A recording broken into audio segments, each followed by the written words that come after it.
Saturday, and I decided to tape this video because I wanted to do a tutorial, a pretty extended tutorial on digital lamp minting. So this is going to be a playlist.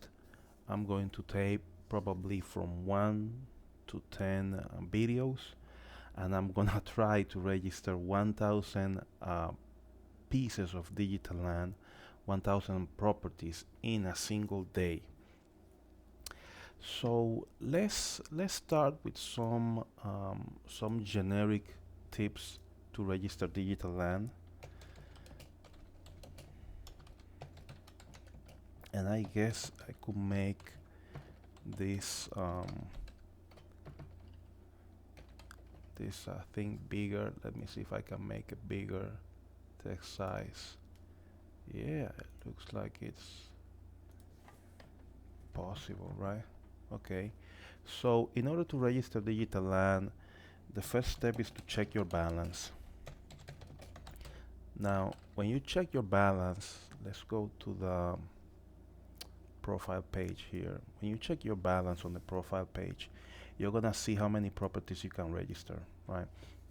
So right now the average price per property is around $1,000. So since I have 108,000 dollars in my balance, I can probably register close to 110 or 108, properties. So um, I'm gonna have to redeem a Club 1K coupon, or even have to purchase one, or use a different account. Okay. Now, in terms of portfolio, when I click on my portfolio, I see that this is an account that has a lot of properties registered. This is actually a systems account. So this is the account of digitalland.btc. So this is the system account that we use to put properties for auction, and put properties for sale on the premium collection. So what we do is that we open up the registrations, and then we register some properties, and then once we are done with it, we just sell them at a pretty highly, a very discounted price. We put them here on the collection sections, and we use that as a fundraiser for the platform. We use that for prices, sometimes development funds, sometimes as for pools. And this is the account that registered most of the U.S. states.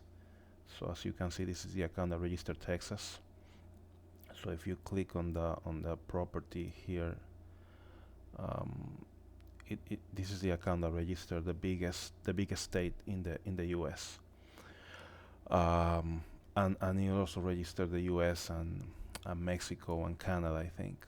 So it's a pretty important account, and all of these major properties will go for auction. But we just wanted to make sure that we were able to sell them via the collections tab, and we also wanted people to understand the system, because if you buy one of these properties, first it's going to cost real money, probably $1,000 or something like that, but it's also going to require a lot of work, because you're gonna have to approve a lot of ads, and the movement that we anticipate going into these properties is going to be quite substantial.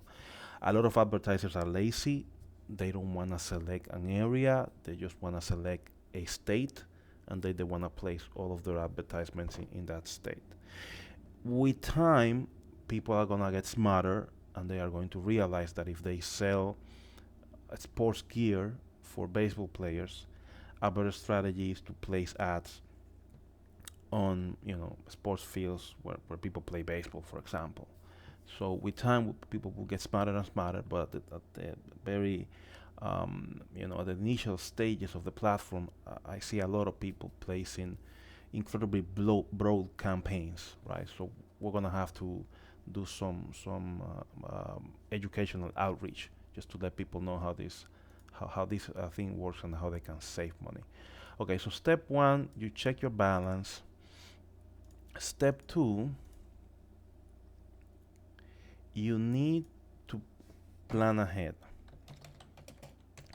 And what I mean for that is that you need to register a type of property that is easy to find and that is going to be profitable.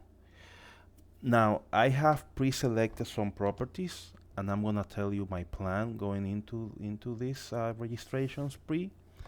The first part of the plan is to register co-working spaces. Co-working spaces. Why?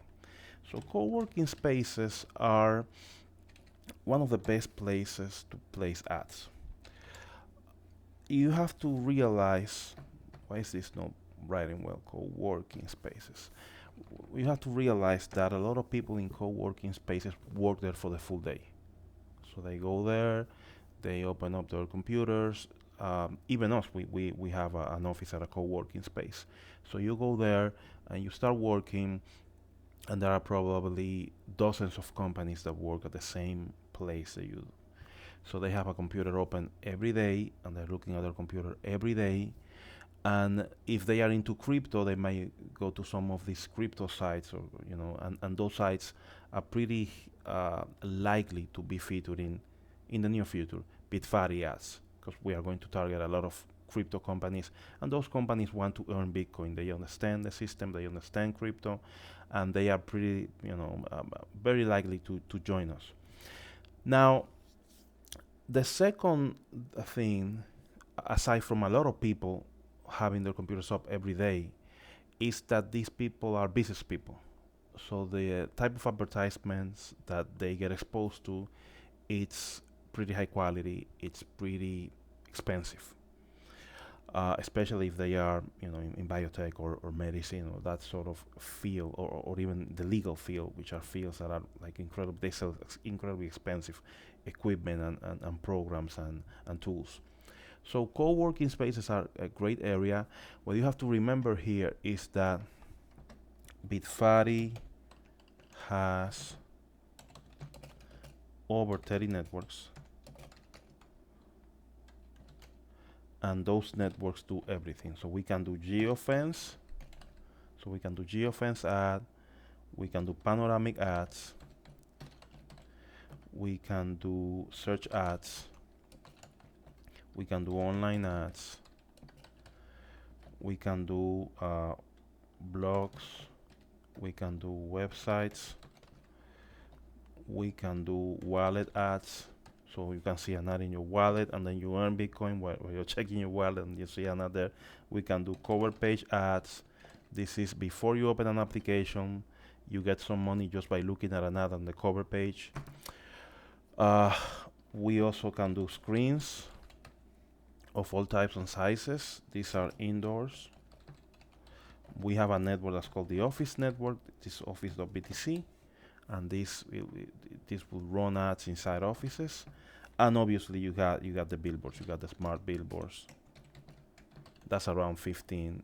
So I would just say etc. here, because there are dozens more. Okay, so it's not just you putting on your AR glasses and seeing that sort of stuff. Bitfari has a lot of networks. Okay, so let me just finish my strategy here.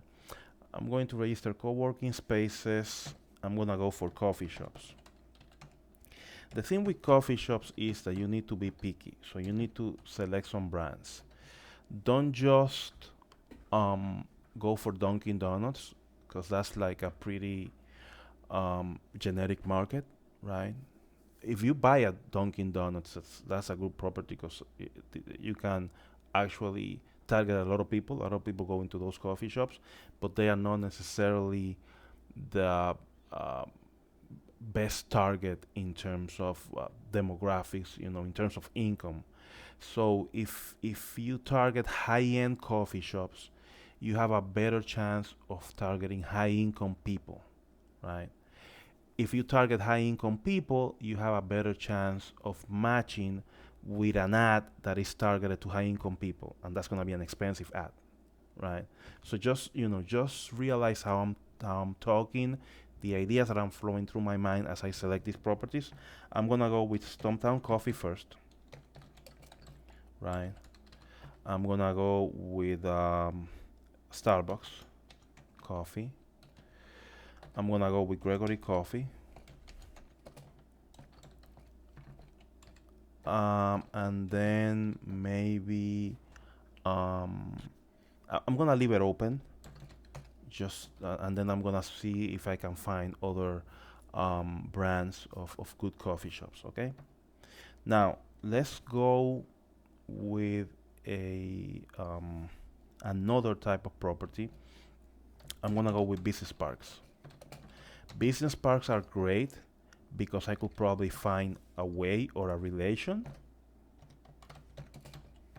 that actually um, it's encompasses like all of the business park.